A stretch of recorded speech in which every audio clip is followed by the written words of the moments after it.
成日將死掛喺嘴邊嘅人呢，唔係真係期待死亡，而係渴望愛。我諗呢，同所有受抑鬱病患者嘅人呢講呢幾句，抑鬱病患者呢唔應該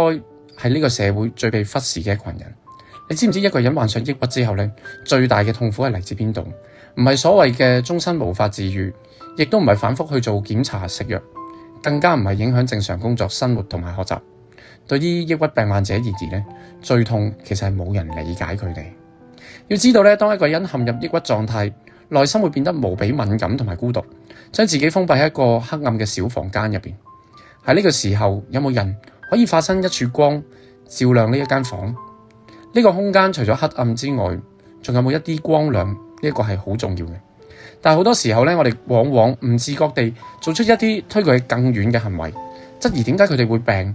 話佢哋點解會胡思亂想。呢啲說話咧，只會為佢哋嘅小黑屋入邊上多一把鎖。所以如果有一日你嘅朋友同你講我患上抑鬱症，你要知道呢個係可能佢自救，甚至係可能佢努力咗好耐嘅之後最後嘅一個求救信號。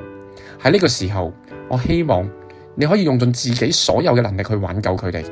同佢講，我理解你，我唔知點解你會咁，但係你一定有你自己嘅原因，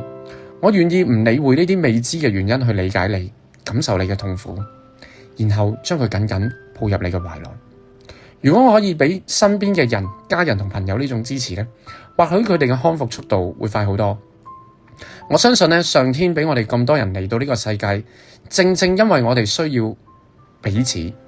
我哋可以成為互相助力嘅救贖。所以如果可以的話，請你成為別人生命嘅一道光，永遠追隨呢啲光芒。